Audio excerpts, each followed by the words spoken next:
How are y'all doing? Good. Is that energy? Yes, it is. Thank you. Coach Riley. All right, yeah, great first day. Thought the staff, guys really attacked it. Was really impressed with the conditioning level, discipline of the team coming out of the summer. I know you guys are going to get a chance to talk to Coach True here in a little bit, but guys came in shape, ready to go. We're pretty healthy right now. Got a couple of guys that are limited. Caden Chipton's a little bit limited. Carlon, D. Reddick, Jacoby Lane, a few of those guys that by schedule weren't able to do we didn't do the full practice. All of those guys will be fully available here pretty soon in camp. So nothing even remotely close to long term in that group. And then Riley Wormley is still the only one that's still a little ways out, which we expected coming off his knee injury. Other than that, guys are healthy. Really good first day. You mentioned the discipline just being different and noticing that. How much, in your estimation, when you hire a new strength and conditioning coach, do you expect, like what sort of impact do you expect that person to have right away? Or how much impact have you had? Well, they're going to have an impact. I think it's just, how good a job can they do? And then I think it's, when you bring in somebody in that position, it's, why did you do it in the first place? Like, what are the emphasis points? And obviously, we tailored this hire around some of the emphasis points that we felt like were going to help our program continue to climb. I know we've discussed those already publicly, but I give Coach True and really his entire staff a lot of credit. Again, it's a difficult thing to come in with that short a time, not just put together a program. He's got to get to know the athletes. He's got to get to know the rest of the staff. They work hand in hand with nutrition, obviously hand in hand with sports medicine, equipment, learning the space. I mean, it's just a lot that's got to happen in a really, really short amount of time. And it's not like you got a whole spring practice period to work through some of the kinks. I mean, you're right in basically the Super Bowl for off-season training, which is your summer conditioning, getting ready for training camp in the season. And you got to be ready to roll June the 1st when the guys get in here. And so I think, he's done a really nice job leading it. He's got a really clear vision, and I think just kind of an approach that he has a lot of confidence in. He's had a lot of success with it. And then blending that with our vision from a zoomed out level of what we want this program to be.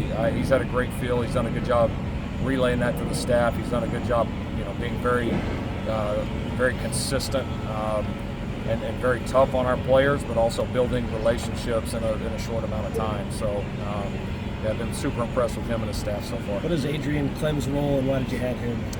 Yeah, Adrien was available and was a position that we had talked about. We've had a position in the past that's going to work with our defense, but more of an offensive coach background.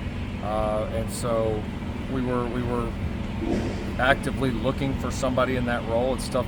That's a little bit tough to find sometimes, but it was just one of those things where Adrien was available, and obviously had some familiarity with this place and some people on our staff, and we got a chance to connect with them, and it just made sense. So yeah, he'll work primarily with our defensive staff, but we're certainly going to use him in a few other areas as well. So he had a coach with his obviously his pedigree, his history. We're going to find a lot of ways to allow him to help the Trojans. Can you talk about how the details of winning close games starts this morning? It starts in every single thing you do, and that's been a big part of what we just discussed with the new strength program and just a few things that we've changed operationally about how we handle our players and what we require on a day-to-day basis.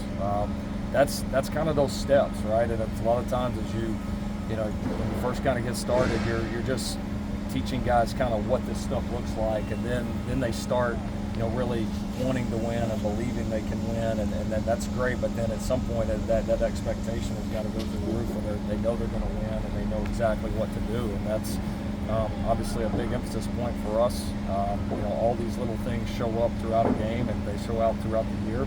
And the better job that you do of being consistent and demanding that out of the guys, the better job that the team really accepts that and understands that every little thing is going to matter. The faster you become a championship team. That's the route to do it. So this team is hungry and eager to go prove that. When we saw Jacoby Lane out there today, he was constantly kind of critiquing, offering encouragement. So what does that type of energy do for the receiver room on the first day of practice? Like, Yeah, he's a high energy guy, and even though he's not full go here for the first couple of practices, his presence is important to this team. He is definitely a spark plug for this team and really this program.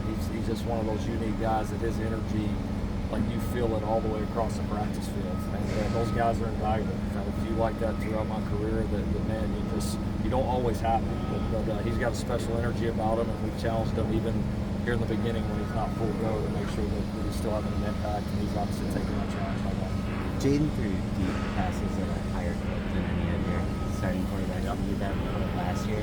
Is that something that was by design, just given how comfortable he is, his arm strength, that sort of thing, or is that something? Do you expect that to be sort of a part of his offense this year, maybe more so than offenses you've had? I definitely do. I mean, ours relative to most places is pretty high. But yeah, it's fun to watch a guy that is that active throwing the ball down the field. I mean, he's accurate. He's got so much power in his arm. He doesn't require a huge pocket or a lot of room to pump the ball down the field. And obviously, we got some targets down the field that we really believe in, and we very much believe in challenging people vertically so that they know that element's always there in our offense. So, it fits in great. I mean, I love it. I love guys that are active down the field, and he's certainly not one that I have to push to do it, which is a lot of fun. Who are the day one standouts today? Well, obviously you're a little limited just because you're not doing a whole lot with the big guys. Not a whole lot of 11-on-11 big competitive work without pads. So I know Kennedy Urlacher made a couple of really nice plays today. I saw him stand out. Chase Johnson definitely stood out. So a couple guys in the secondary. Gentry was pretty active, which is obviously pretty normal. So yeah, I mean there was a lot of good. Obviously we'll learn a lot more when the pads come on. Leadership-wise, what's the biggest difference with Jaden now when he came in last year? I think you would say just he feels like it's his team, and I think he knows the guys better. He knows what he's doing as a player better. It's just a much different situation. So I just think there's just a different confidence and kind of swagger with him right now in the way he plays, the way he interacts with guys, the way he challenges guys, uplifts guys.